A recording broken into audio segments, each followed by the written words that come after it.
Why should you visit thechairshot.com? Thechairshot.com is your home for hard-hitting reviews, news, opinion, and analysis with attitude. Why? Because you're smarter than the average fan. Thechairshot.com. Always use your head. 8, 7, 6, 5, 4, 3, 2, 1.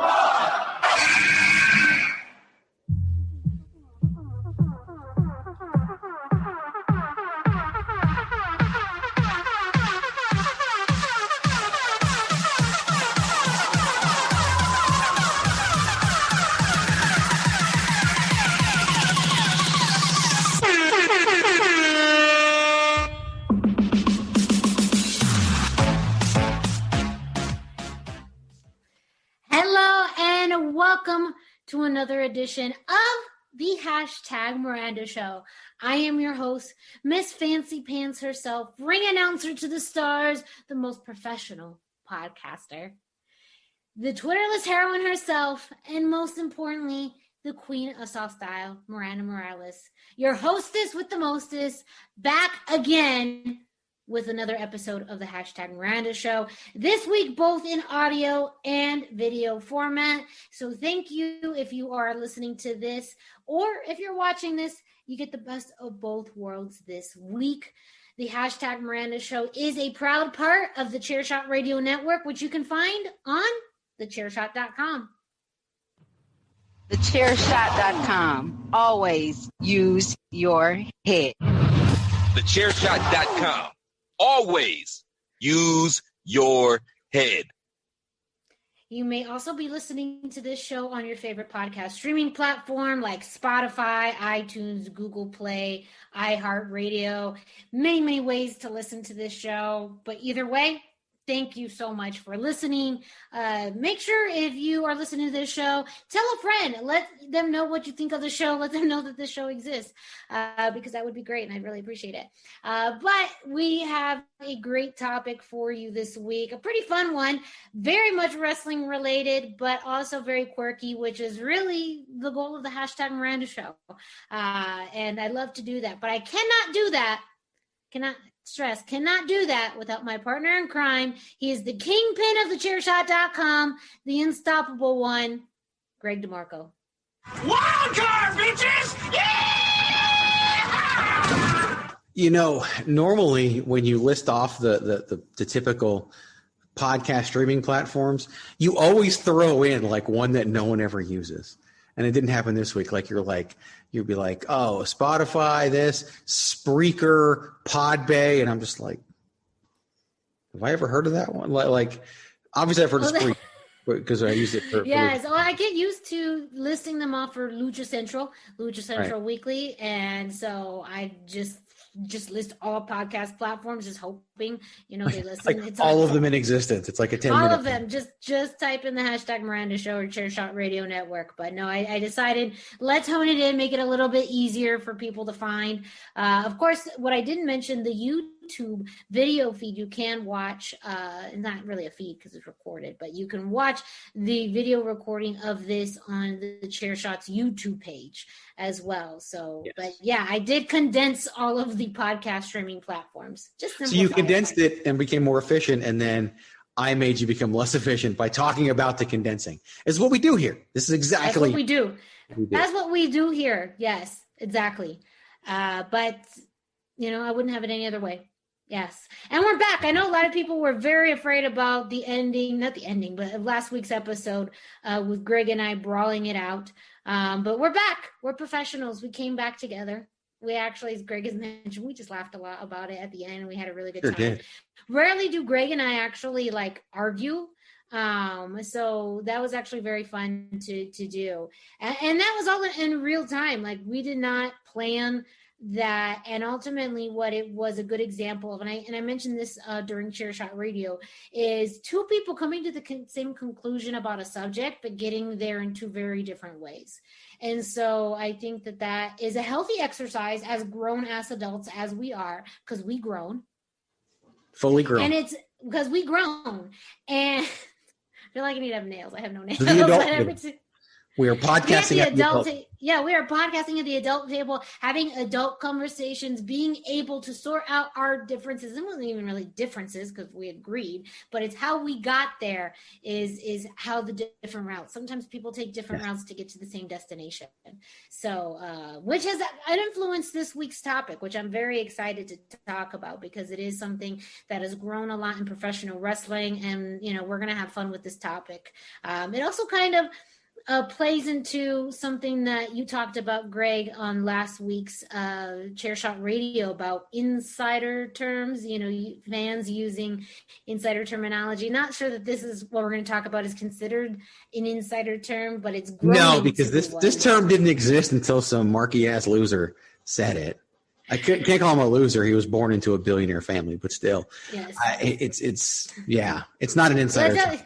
Don't worry. Don't reveal it yet because we have really good music to go with it too. So I'm so excited for it. Yes. But before we get into this week's topic, I got to do it. Every week we have an update on Impact Zone Wrestling IZW coming up next Saturday, May 15th.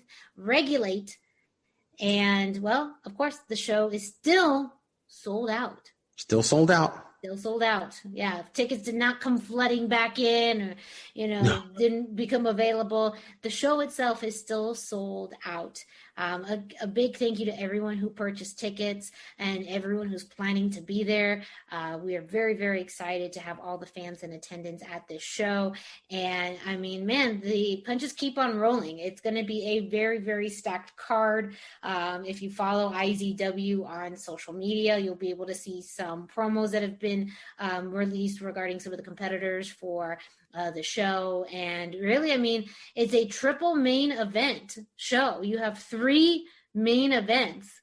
And I don't know. Yeah, I don't know what show gives you 3 main events. I don't even think WrestleMania did that.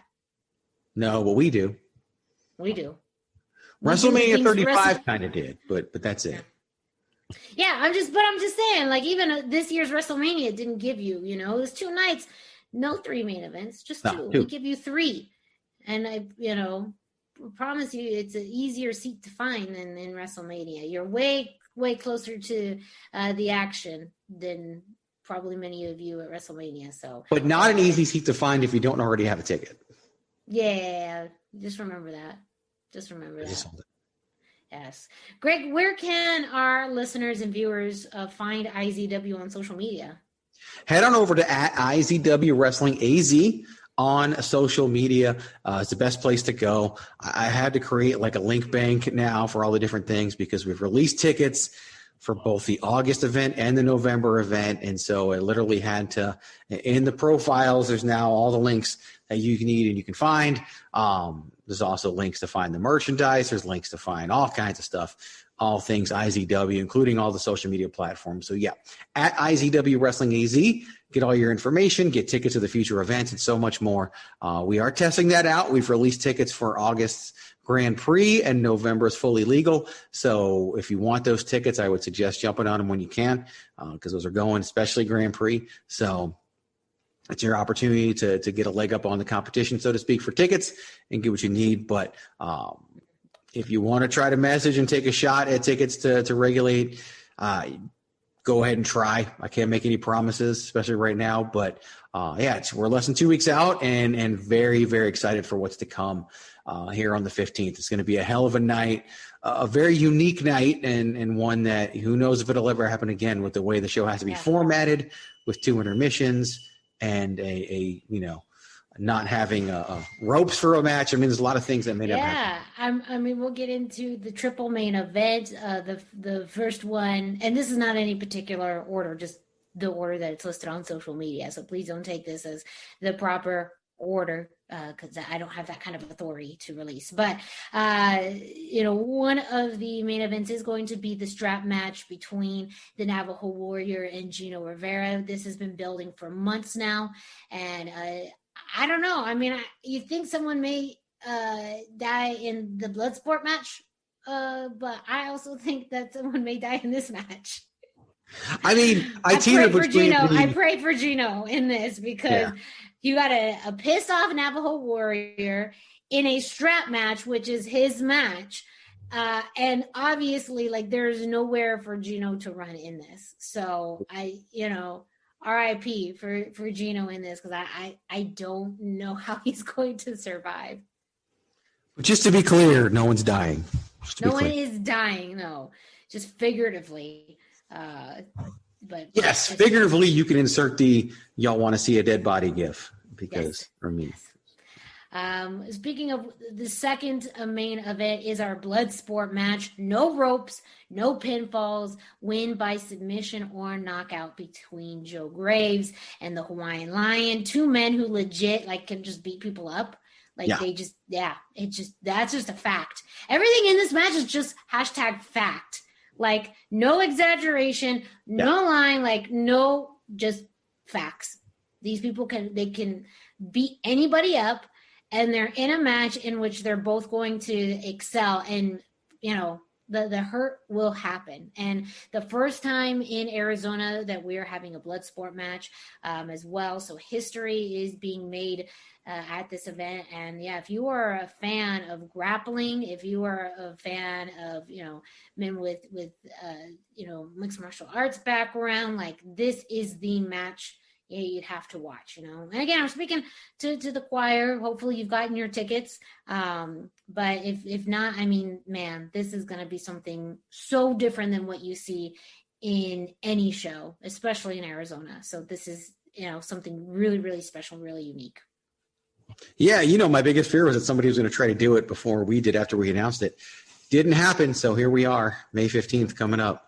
It's going to be amazing. And it fits. It's in both guys' wheelhouse. That's why I still remember when it hit me, I was like, we could do this. It's going to be something else. So it's, who knows if it'll ever happen again out here. So if you're there, it's going to be a sight to behold. Mm-hmm. And then our final main event is the IZW World Heavyweight Championship being defended. Recently crowned champion Thugnificent is facing number one contender Watson. And this is a matchup that, is, I think, for some people on paper wondering, how is this going to work? But one, Thugnificent, if any of you attended Monster, won the IZW World Heavyweight Championship after being the last man in Monster and getting that pinfall. And, it was a huge surprise to everybody there. That has only fueled him more each and every single day to hold on to that championship. And it literally goes everywhere with Thugnificent.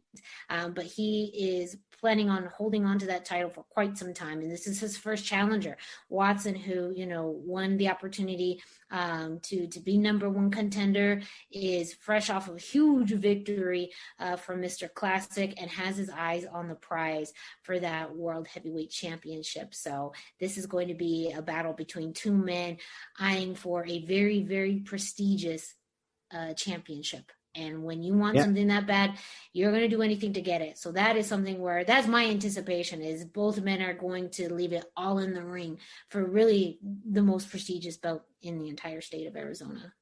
Yeah, you got to understand, Magnificent never scored a victory in IZW before winning Monster. And the first pinfall he scored was on the Hawaiian Lion at the end of Monster. He's got a lot to prove in this. He doesn't want to go out there and be a one-hit wonder and lose in his first title defense. And then you got Watson, who has held championships throughout the state of Arizona and the Southwest. And here he is on our biggest stage in IZW.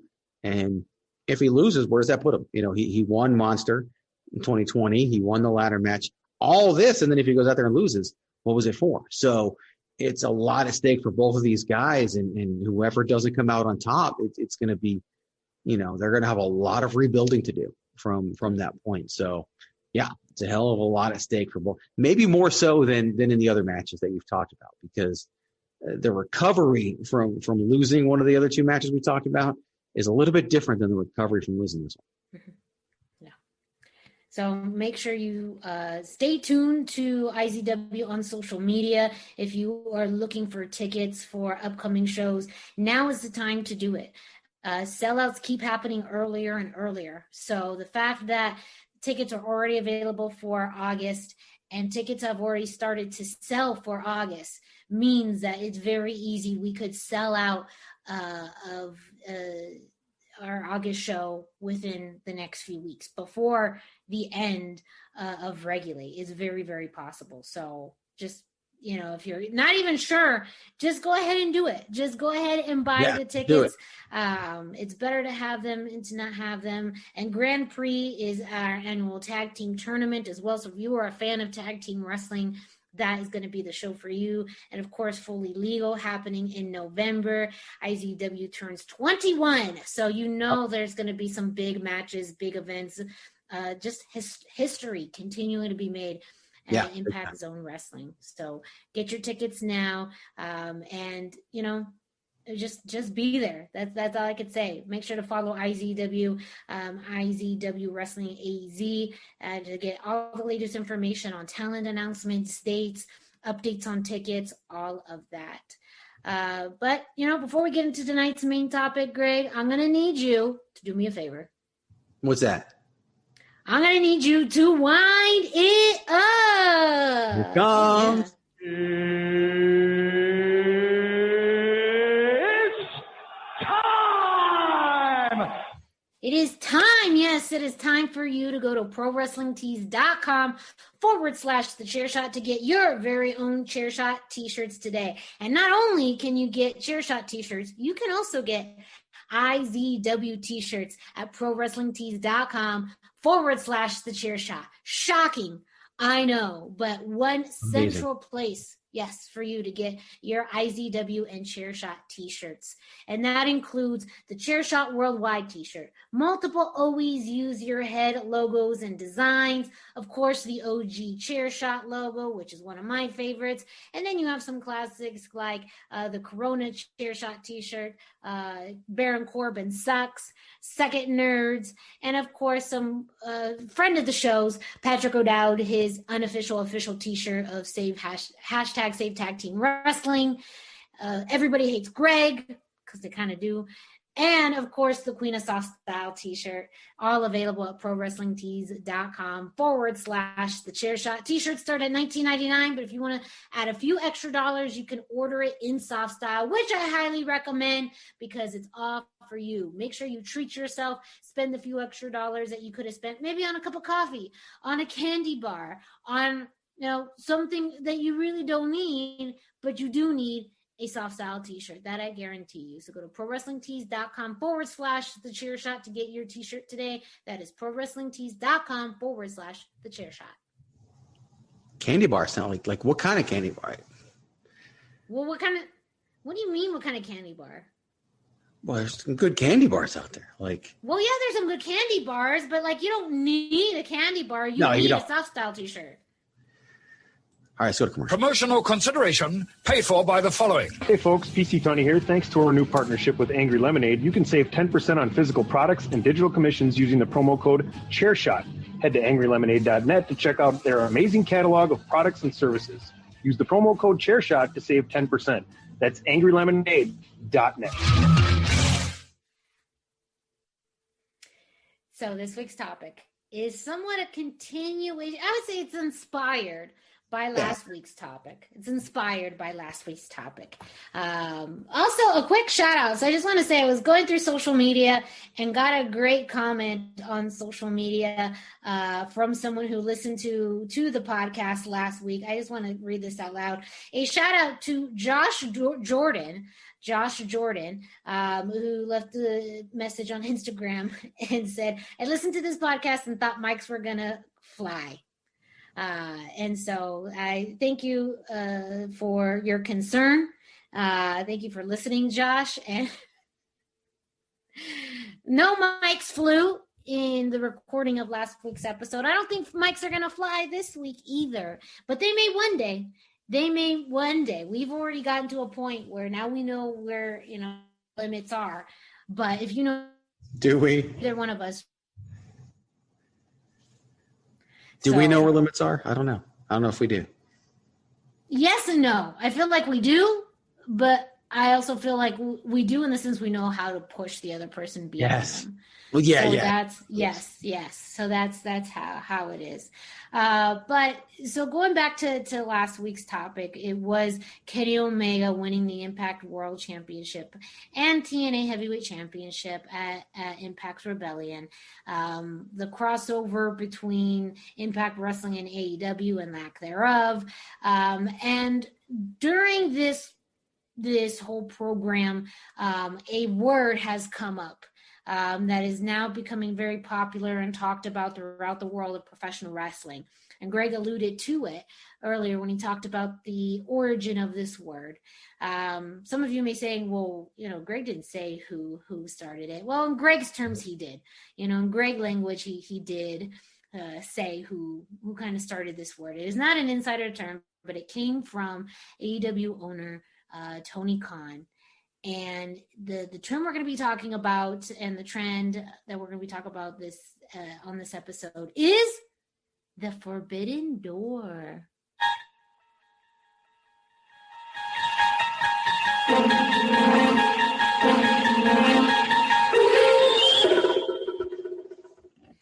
Sounds so crazy. So the reason why I wanted to use the Twilight Zone theme, I'm pretty sure there's a Twilight Zone episode called The Forbidden Door. If not, it sounds like a Twilight Zone episode. Greg, I need you and your crack team of interns to go ahead and research for me if that's an episode. But yes, it's been used so much over really the past few weeks, and its continuance in other stories and in other moments. I want to talk about this concept of the Forbidden Door because, all of last week's episode, we talked about, as AEW talked and what they consider the Forbidden Door, how they've interpreted that, especially between Impact Wrestling and New Japan. Now not so much a Forbidden Door with Impact Wrestling. It's been very one-sided, whereas New Japan, the door's been a little bit more open, but we've seen, promotions partner for quite some time, and it's never been considered a Forbidden Door until now, until, AEW put a label on it so that they could then feel like they're breaking this, non-traditional wall. But it's been happening for many, many years. And even one of the examples we'll talk about is a partnership between two companies that have cross-promoted for quite some time. But I want to talk about these different examples and really, how are these different crossovers and partnerships truly crossing over a forbidden door, or is it not? Is it just this term that has been created so it gives fans this illusion that the walls are breaking down, people are working together, when in reality, it's always been happening. It just looks different now. Or you have new players in the game like AEW who haven't partnered with other companies before that are now kind of maybe looking to get some credit for all of these partnerships that have existed previously. That's, to me, what I feel like is the concept behind the Forbidden Door, is that they're wanting to get credit for partnerships that have already existed. Yes and no. Okay, first of all, the Forbidden Planet is a thing, not the Forbidden Door. It's as close as I could come. And that is actually somewhat of a crossover involving Twilight Zone, but there was a Forbidden Planet that is sci-fi related and inspired. I did find that. But the Forbidden Door is just Tony Khan's way of trying to brag about being different than WWE. And some of them are the relationships that already existed, not between companies, but between people that have made these relationships easier. Mm-hmm. And people have been showing up on other people's products. Remember, it used to happen with ECW and WWE all the time, and no one passed through any forbidden doors at that point. I don't know where he came up with the phrase forbidden door. I actually give him credit for coming up with that phrase because everybody's using it, and everybody. It's like a buzzy term now. If they don't have shirts, they should involving forbidden door. Like they definitely. Greg, we also need to get our crack team of interns on there to see if Forbidden Door is trademarked, and if so, we need to file that. What do we need to see if it's trademarked? What phrase? The Forbidden Door.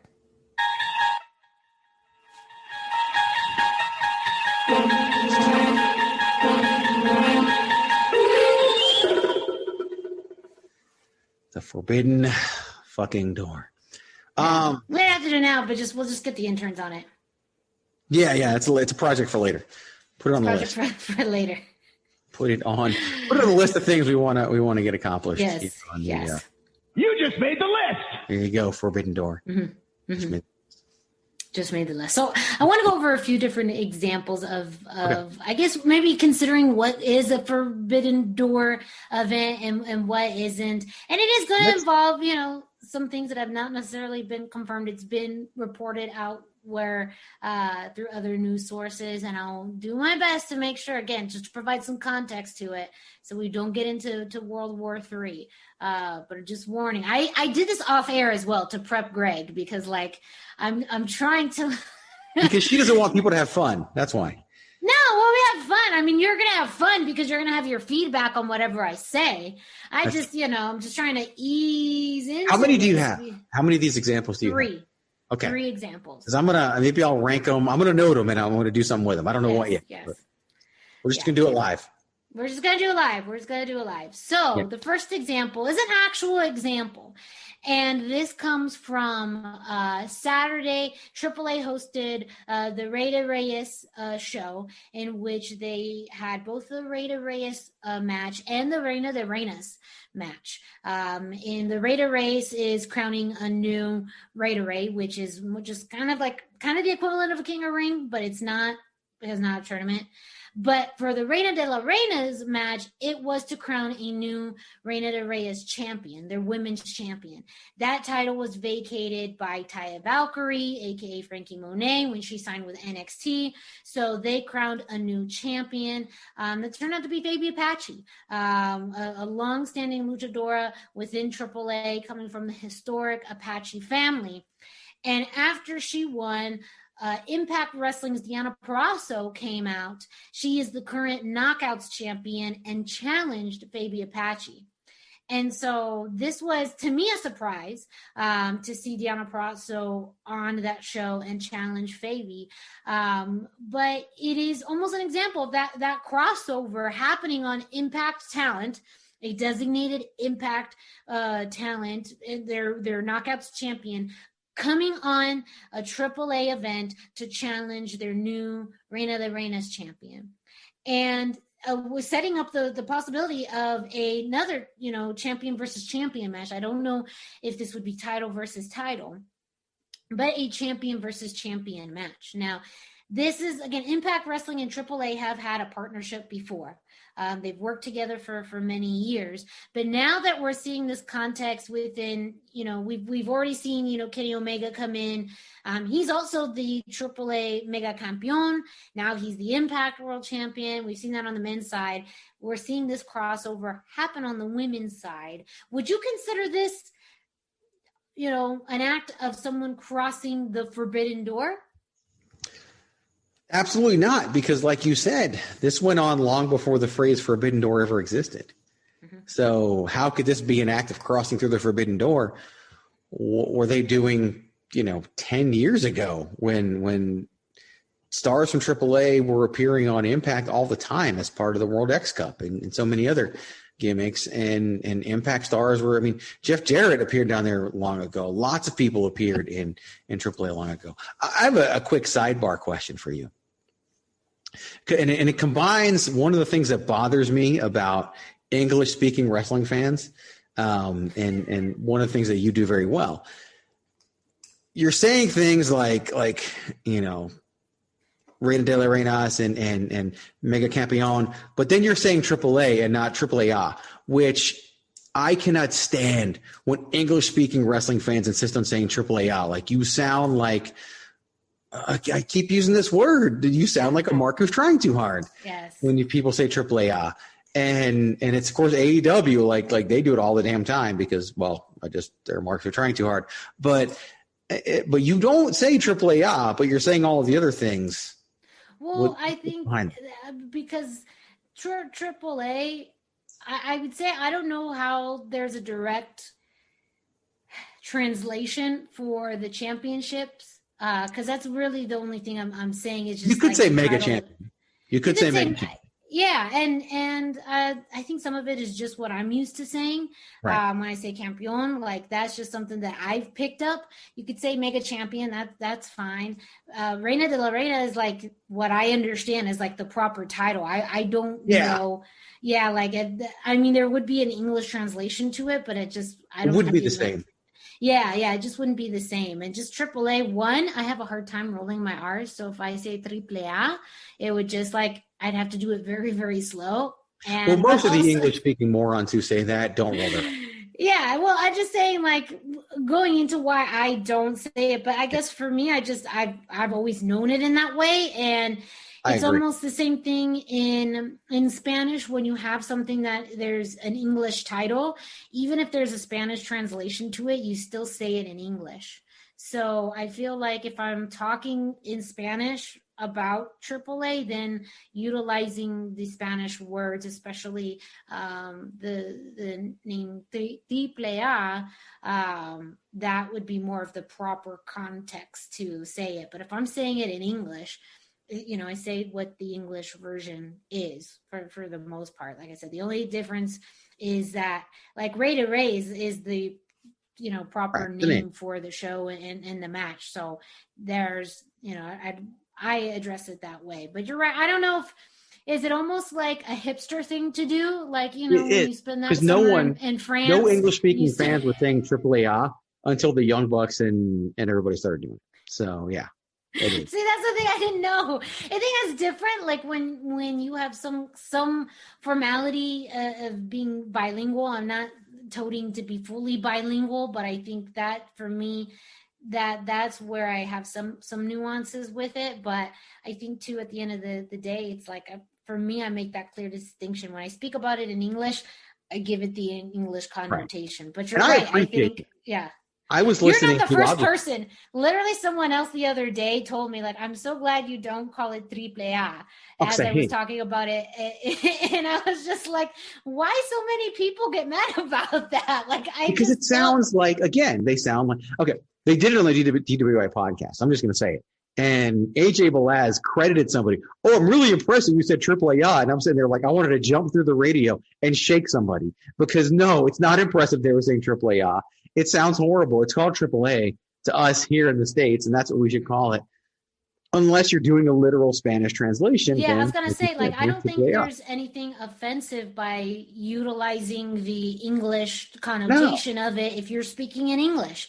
They called that if you years. Yeah. When they were on Impact, they called them AAA all the time. Like when Conan would talk about it on, he'd call it AAA. Like, even when Lucha Underground had the relationship, it was referred to as AAA. Like, it's just all of a sudden because the Young Bucks and Justin Roberts started singing AAA and Kenny Omega, now we got to call it AAA, just like we got to call this crossover bullshit the Forbidden Door. So, I said Forbidden Door.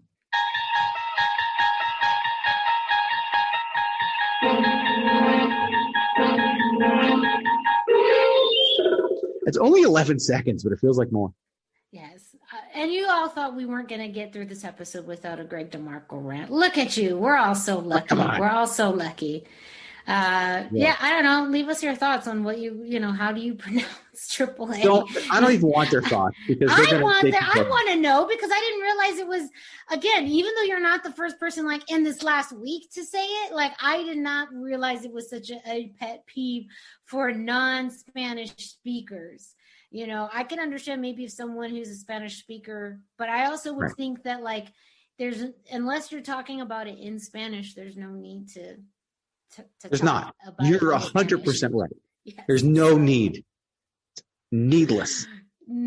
But so going back to the original concept, yes, like I think now it feels like it is a forbidden door because this terminology has been introduced to us, but that is a partnership that's happened. It also may feel like it's a forbidden door because it is now possibly setting up a champion versus champion situation, which again is nothing new, but because this terminology vernacular has been introduced, it's, oh my gosh. Now my hope though too is that both company, that one, there's more opportunity for actual crossover promotion, that both companies are able to to promote this, to highlight it, to make it. I Right. mean, it's a pretty big deal.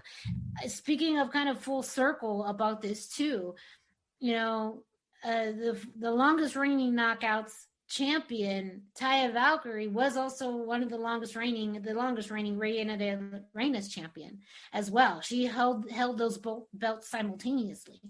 So if they are, I mean, it could be kind of curious if they do champion versus champion and kind of winner takes all. Right. But at the same time too, if anything, maybe it's just for bragging rights, because then it then would be kind of another case of the Reina's championship moving outside of AAA to be in the States all over again, which, Taya did for a while, and it was some good publicity, but then, you have to reestablish that championship again. So I think also keeping it within AAA, especially, having the title on Fabi, who is, one of the most well-known luchadores in all of Mexico, of all the world, it adds credibility, it adds stability, and I think that's where it needs to go. So I am not an advocate for doing a title versus title match. I maybe just for bragging rights in particular. Deonna Purrazzo has already gone through, most of the Impact roster. And I think Impact's been a great place for her, and now she's kind of picking up and seeing what the next challenge is. I don't think anyone on the current Impact roster is anyone that she could use as a stepping stone or someone to kind of really solidify her place as one of the best of all time. But I think beating, one of the best luchadoras in all the world could help with that. So if they do it more as a way to help elevate the character and less about the championships, me personally, that's what I'm leaning more towards. But I do think it could be a beneficial partnership. But again, it's also one that's been in existence for quite some time, so it doesn't feel forbidden. It's just picking up where they've left off. Also, second aside, give Taya Valkyrie some credit. She was the longest reigning champion pre-COVID, because all of these title reign records are being broken because of COVID, because people aren't having events for them to lose on. She did this all pre-COVID. Mm-hmm. At least for Impact. She lost the Impact Championship right before COVID hit. So she still had the Reina de Reinas for quite some time. But even before then, she had the belt for quite some time. Right. So, she too earned both of those records. She earned completely fair and square. I absolutely agree. So the second story, and this is where I preference, what I mentioned before, the second story in The Forbidden Door. Wild card, bitches! Yeah! The two are right next to each other.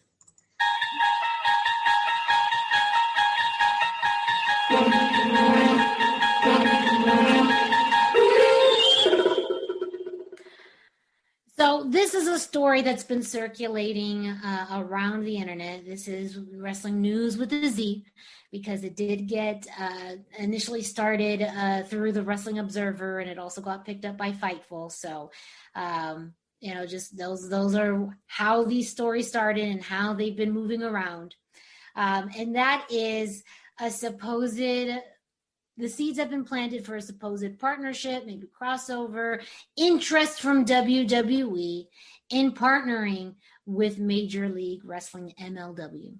Now, the reason I bring this up again, it's only through these wrestling news sites with a Z. Nothing has been confirmed directly from WWE, and there's really no detail. So there's very, very little information to confirm any of the validity of these stories. But the reason I want to bring it up is because, again, it's something to do with WWE, and it's something to do with a smaller promotion in MLW, and, somewhat of kind of a similarity between AEW and Impact, that story, and the term Forbidden Door was written all over this, but there was also a lot of similarities. I think why some people thought it was believable and why it makes sense is because WWE previously had a relationship with Evolve before they bought them out.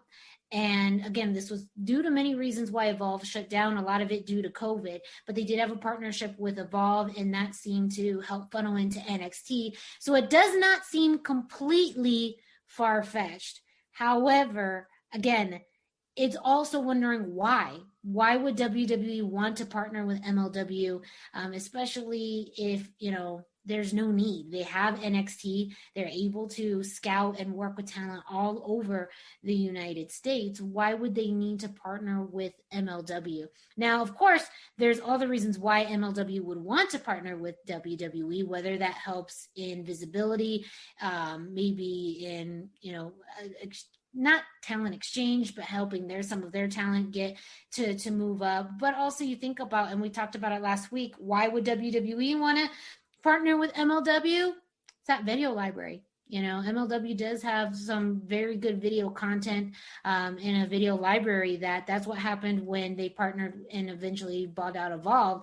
They got all their content, and we joked about it last week that, AEW is trying to scoop into Impact to get dibs on that video library. So from the inside. Yes. So, this would be, I guess, an example, going back to my, original question I asked in the previous example, would this be an example of, the forbidden door? I'd say yes, as far as two North American promotions working together. But again, because there's no details to it and no source of validity, we would have no idea what that would look like. Maybe it would just be all behind the scenes, as I mentioned, maybe something more closely to what they did with Evolve, or maybe just for them getting steps and steps closer to their video library.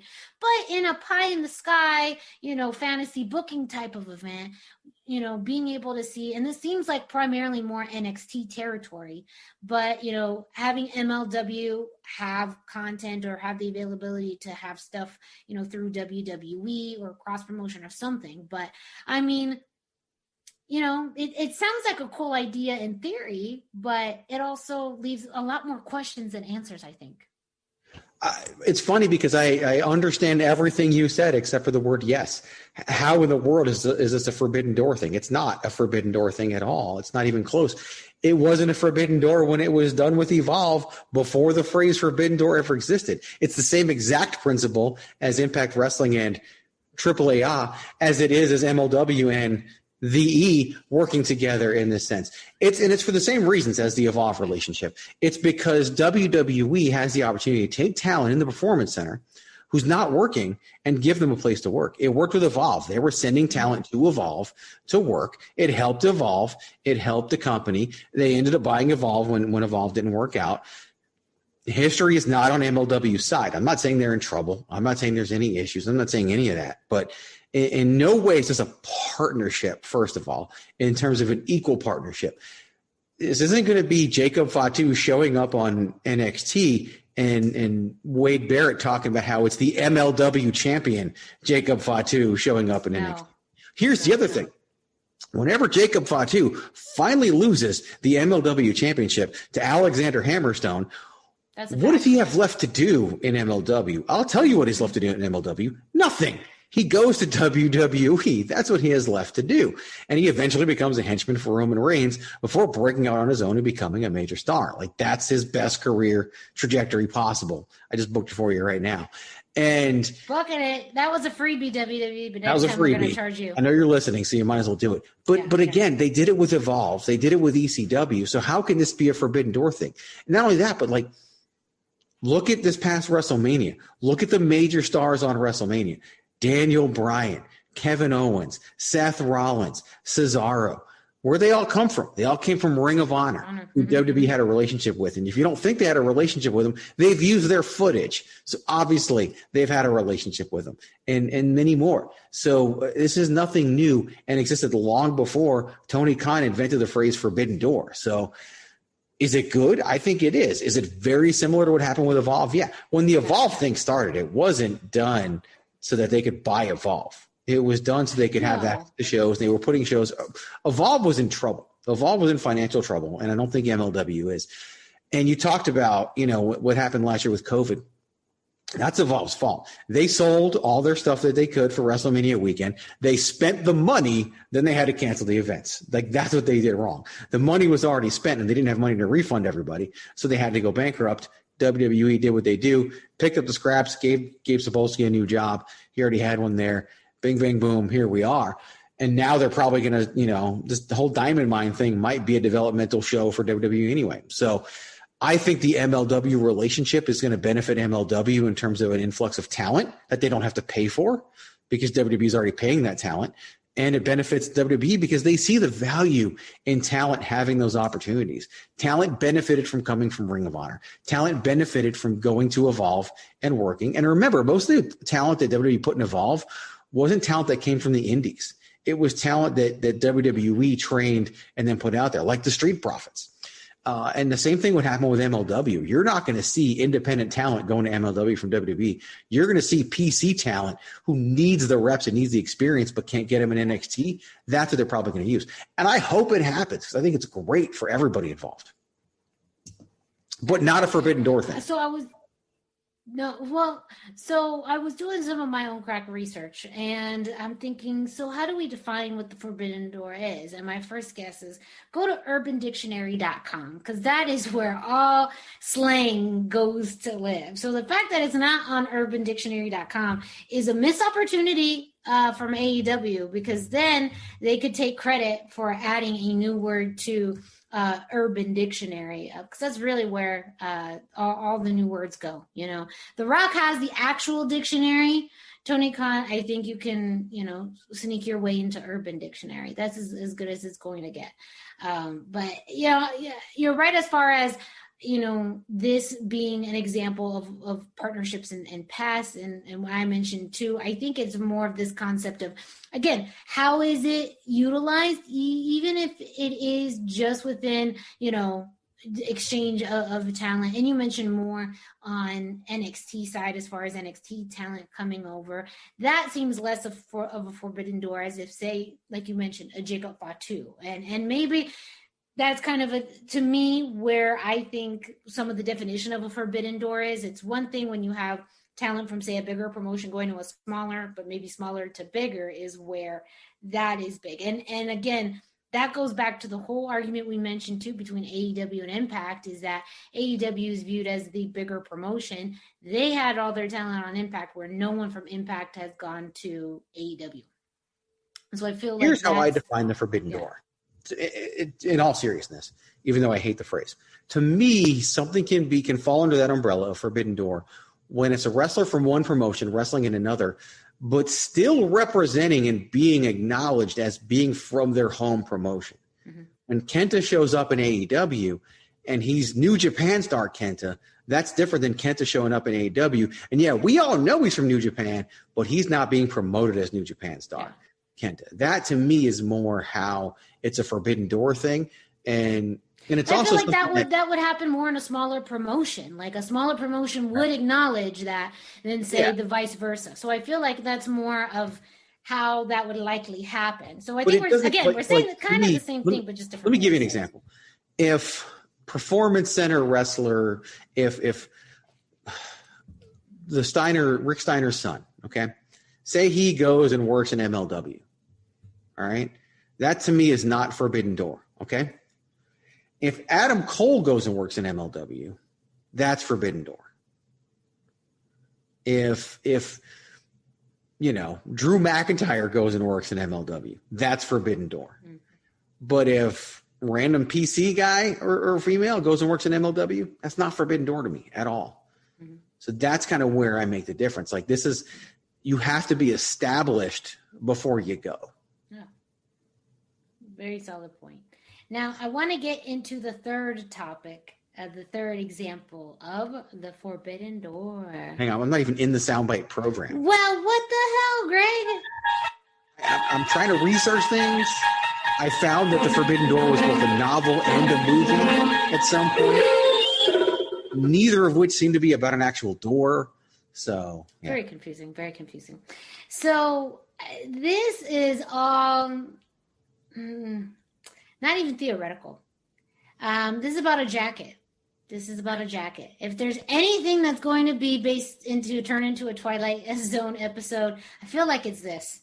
It started with Seth Rollins going on Twitter, acknowledging and congratulating his jacket for crossing through the Forbidden Door. And what he was alluding to is the same black... Hang on.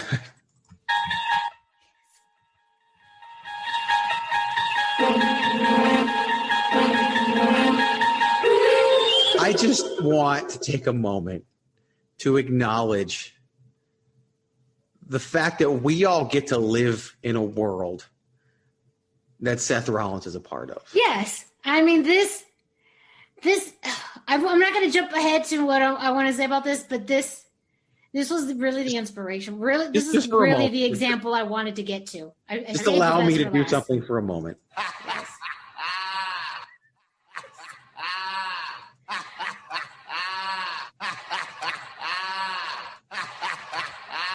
Johnny Idiot Face. Because you all, as a community out there listening to the show, do not love Seth Rollins enough. And if you do, if you are Seth Rollins' biggest fan, you still don't love and appreciate Seth Rollins enough. Because what he does, especially the purposeful overreactions on Twitter, are just absolutely amazing. We're not worthy. We're not worthy. But we are benefiting. We're blessed. We're blessed. Hashtag blessed to live in this world. So Seth Rollins acknowledged that his jacket, his pretty famous black moto jacket with kind of the fluff collar, crossed the forbidden door and made an appearance. Not one appearance, 2 appearances on AEW television, because both the Young Bucks wore that same jacket as part of their ring attire. And I mean, it's a famous jacket. It's the jacket he's been wearing really for a good while. It's his signature jacket, and it crossed over. Now AEW commentary did not acknowledge it. However, as far as the famous Seth Rollins jacket, but the Young Bucks responded. Sort of. I believe, yeah, kind of. They changed their Twitter bio to say, "Hey Tyler," and we'll talk about how dumb that is. Oh. "Hey Tyler, great minds think alike." This is what they do now. They change their Twitter bio and they tweet new bio. So people have to go to their bio page and read their bio. They change it like 3 times a day. I'm not on Twitter, so I don't know. But I just saw the screenshots. I mean, this is literally the worst thing about it. Like I didn't know what was happening until, because I go on Twitter for like a few days and then I go off it for like a week, and it's as dumb as it sounds. And look, I'm biased. Okay, I am negatively biased against the bullshit the Young Bucks do, and this is chief among them. The only reason why this is worth anything is because of Seth Rollins. Oh yeah, I mean, it's just the acknowledgement. Because to be honest, I wouldn't have even thought about it. Like, I don't look enough at the Young Bucks attire to notice it. But apparently when y'all on fashion crusades, which all of them are now, Seth Rollins is very much a fashionista now. Young Bucks just recently changed, into the drip, which is now, but Miz and Morrison did it first, especially Morrison. So, I mean, it's a trend, which really, when you think about it, Ricky Starks kind of had been doing it for a while. So everyone copies everybody. And he took it from really The Rock, which The Rock is, and then, everything begins really with Ric Flair. That's really what I'm trying to get to. That's it. All the and drip. He took it from Dusty Rhodes. And he took it from Dusty, but I mean, man, Ric Flair made it just look good, though. Right, and he took it from Dusty, did Dusty better than Dusty, that Dusty had to become the common man. Like, Dusty was Ric Flair before Ric Flair was, and Ric Flair will tell you that. He just did it so well that Dusty had to give up on it and do that. The Young Bucks are not going to do anybody else's gimmick so well that they have to give up on it. Man. But please expound before I go crazy. Well, that's really what it comes down to, I mean, Seth Rollins being the genius that he is about, one, kind of acknowledging the silliness about this concept of the forbidden door. 2, the jacket is the first entity to make it through successfully. And also, I mean, it was him congratulating himself in his current iteration, his current character, as being this visionary, and almost like taking credit for this concept of the forbidden door, which is in the best way. Like, this would be something I would imagine current Seth Rollins thinking of and talking about. And like, it's kind of just genius. Like I just loved it by just one simple tweet, one simple, comment and being so attentive to detail, doing that while still staying in character, while still being annoying as hell, but being right. 20 years from now, Seth Rollins is going to be Chris Jericho. Oh, what do you mean? Like Chris in like every sense of Chris Jericho, like that? I hope not. But he's going to be over the top. Because he's already working everybody with a lot of the comments he makes, and he just doesn't care, and he shows it. And I think that's what's going to happen when Seth Rollins is at that point of his career. Like, he's going to be making money from somebody at the age of 50. And it's going to be just entertaining, and as I'll get out, it's going to be like a gift that he's giving the wrestling world by being Seth Rollins. And he's just kind of coming into his own, I think, and realizing how absurd this business is sometimes and just playing into that absurdity. And he's doing it better than the guys whose gimmick it is, which is the Young Bucks. Yeah. So, I mean, here's the ultimate question. Seth Rollins Jacket. Does this constitute the forbidden door? I got to go back to your show soundbites. Hang on.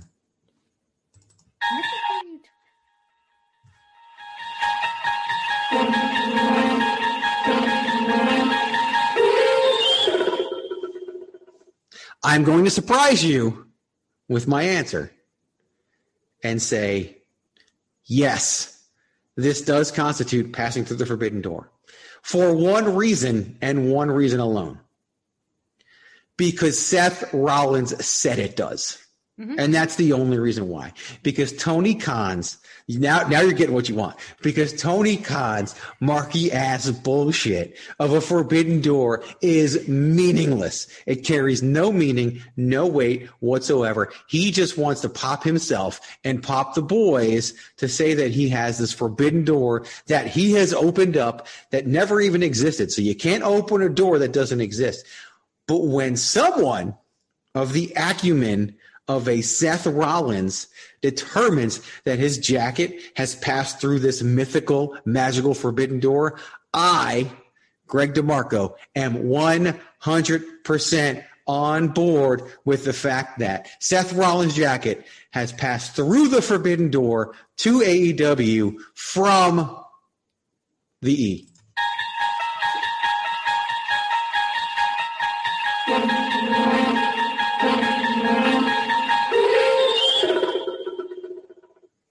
Thank you, Seth Rollins.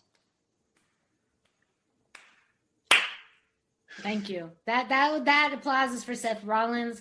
That is for the gift that he is to the world of professional wrestling, and that is just why we need him. We need him. I'm going to be disappointed if the next round of Seth Rollins merchandise does not feature a door. You don't need to say it. You just need a door. I want him to come out on SmackDown, and I love the new set, by the way. I just want to point that out. Yes.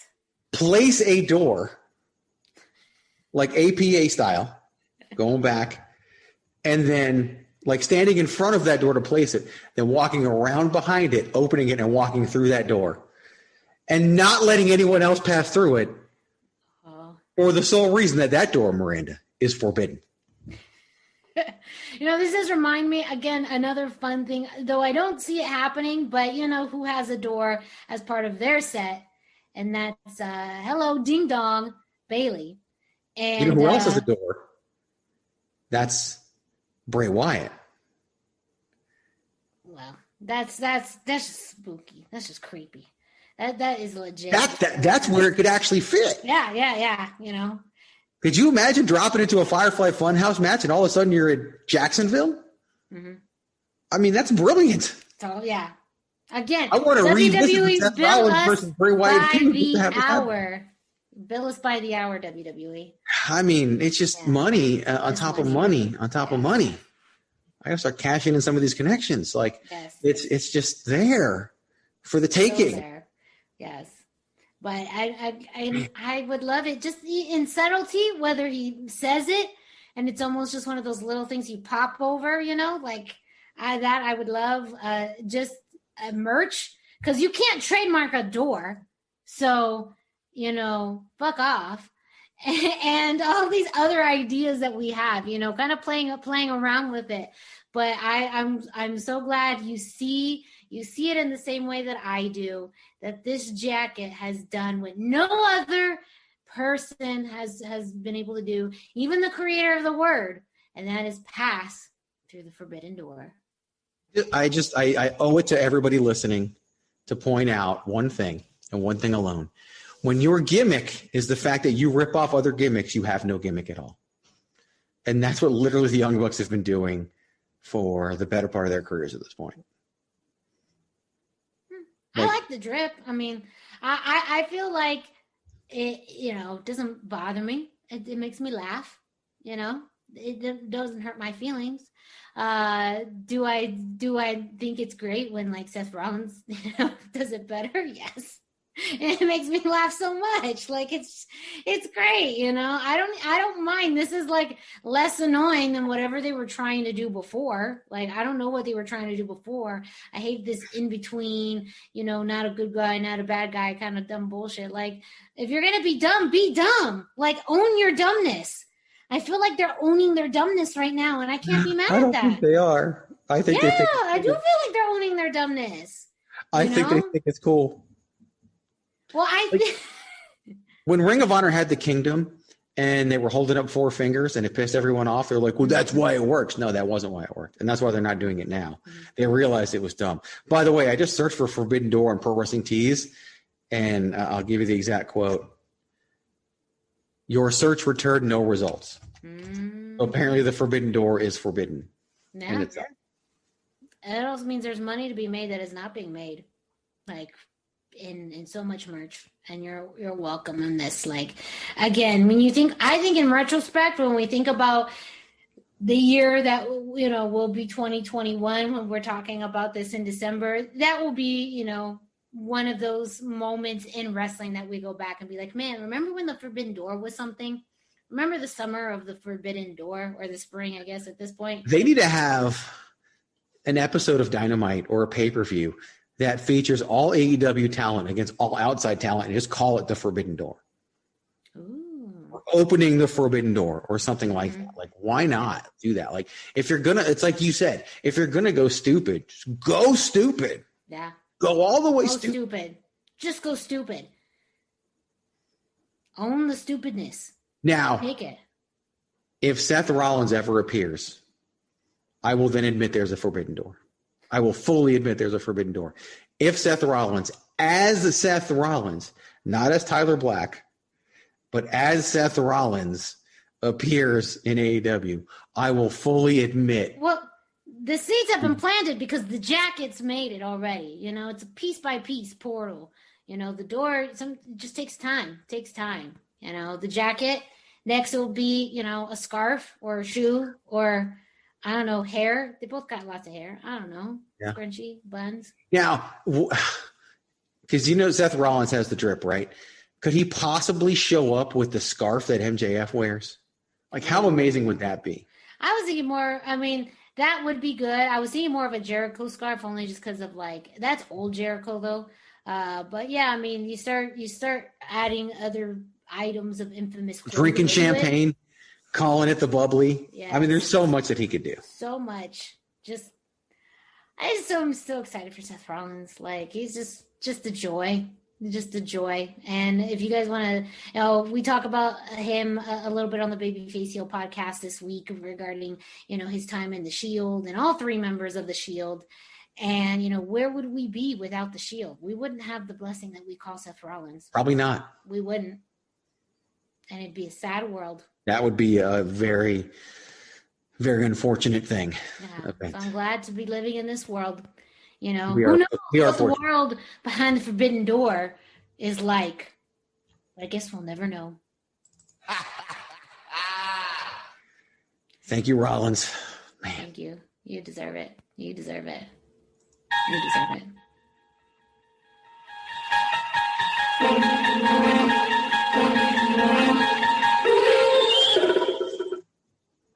All right.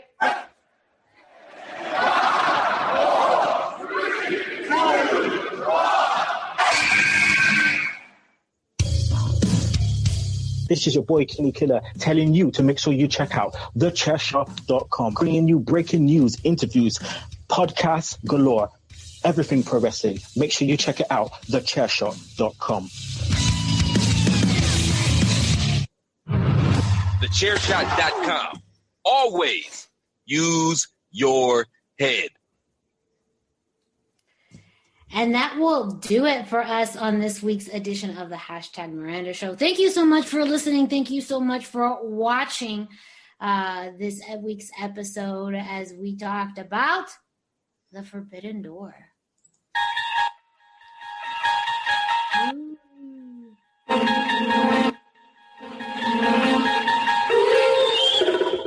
It's really sad that neither of us has a door in our camera shot.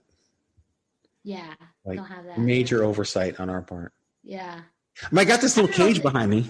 And yeah, you get that one. The forbidden. I just opened the forbidden door. All chaos now. We'll let loose. All chaos. I better close that thing. We don't. You better close that thing. It's gonna be like Toy Story when like they all get alive, like when you leave, and it only does by like the door, almost like Indian in the cupboard, like when they all get inside Andy's the cage. No, it didn't work. Didn't work. Oh man. There was that whole time like. My kids were at the perfect age when all the kids would yell, Andy's coming, and they would all flop on the floor. Yeah. They actually did that. I heard that at one point you could do that at Disneyland, but I think people then started to abuse that, and they just stopped. Probably. Yeah. They did it in like, I don't know if it was my son or my daughter, did it at school where like the kids planned it. Like someone yelled, Andy's coming, like in the middle of class, and all the kids flopped down on the floor. And the teacher was just like, the fuck? Like, seriously, get up. This is science. Get up. Before we finish this week's episode, I just want to do a quick plug for some of the events that I will be announcing at in the near future. We already talked about Impact Zone Wrestling. That is Saturday, May 15th. I will be your ringside correspondent, giving you the interviews that you need to know live at Regulate. This Saturday, I will be with the future stars of wrestling in Las Vegas for Psycho de Mayo. Not Cinco, Psycho de Mayo. That is Saturday, May 8th. It's going to be live on the FSW Network, and it's going to be featuring AAA, or for those Spanish speakers, Triple A, Estrella, Super Estrella, Psycho Cloud. And recently signed AAA star Sam Adonis. Both will be on the card, and that's live on the FSW Network. You can go to fswnetwork.com to sign up for a low price of $7.99 a month. You will get not only that show, but also content within their video library. And then the Friday after that, Friday, May 14th, I will be at FSW's Changing the Game, and that is going to be live on Fight TV. So make sure you check both of those out for anyone, especially if you are a AAA fan or Lucha Libre fan. Psycho de Mayo is going to be an amazing show. These two men battled it out just recently at Rey de Reyes, and they're going to continue that heat through Las Vegas. So make sure you stay tuned. I will be announcing for that, and I will be at Changing the Game. And of course, Impact Zone Wrestling in Tempe, Arizona.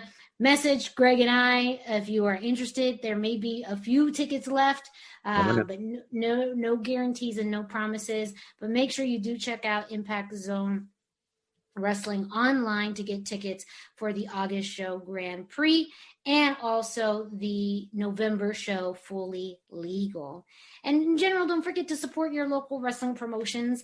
If they have t-shirts like IZW does, you can go to prowrestlingtees.com/thechairshot to pick up your own IZW t-shirt.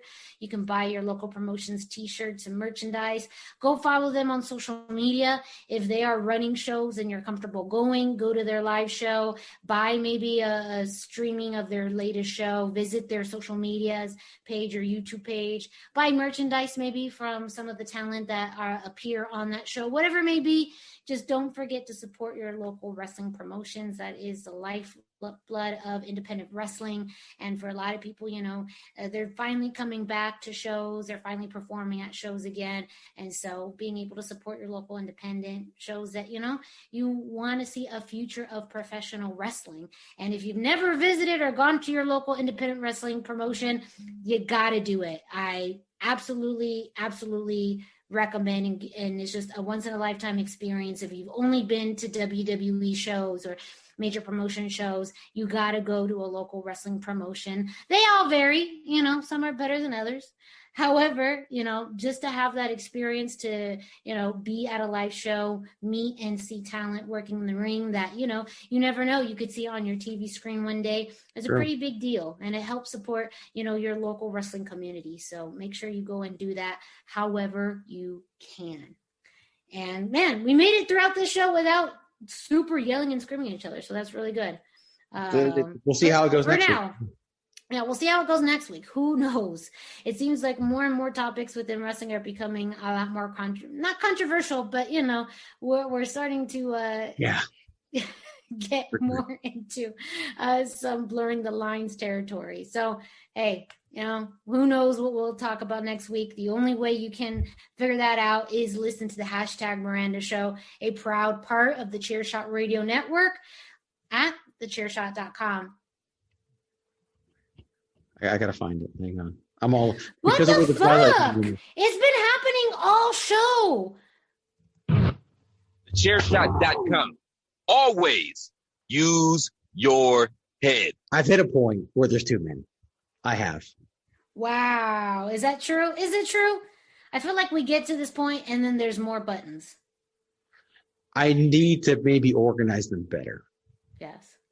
Because when they get added in, it's time for a reorganization of all the sound bites. Yeah, there's some things that have to be moved around. I'm glad you acknowledge this, Greg. I support you in this, and I'm here to help you see through your button bar addiction. Just make sure people understand that is not happening before May 15th. Just point that out right now. Yes, fair enough. Nothing is happening before May 15th. Nothing is happening. Yes, except this show. It's happening. It happened. Yeah. It actually happened. You lived through it. You experienced it. And congratulations. Thank you so much for listening to the show, watching the show. Make sure you tell your friends, share on social media, follow us on social media. Me, myself, Miranda Morales. You can find me at the #Miranda, # spelled out, on Instagram and Facebook. No Twitter, because I'm the Twitterless heroine. No Twitter. You can follow Greg at Chairshot Greg on Instagram, Facebook, and Twitter. And you can also follow thechairshot.com on Instagram, Facebook, and Twitter. That way you get to see all the things that are happening throughout the Chairshot Radio Network, including notifications of when new episodes of Chairshot Radio come up, when the Babyface Heel podcast come up, and of course, new episodes of the #Miranda Show. It's been an honor and pleasure, everyone. Take care. We will be back. And don't you worry, pray little hearts out. We got some more wrestling craziness for you. So for Greg DeMarco, I'm Miranda Morales. Don't forget to always keep it soft style.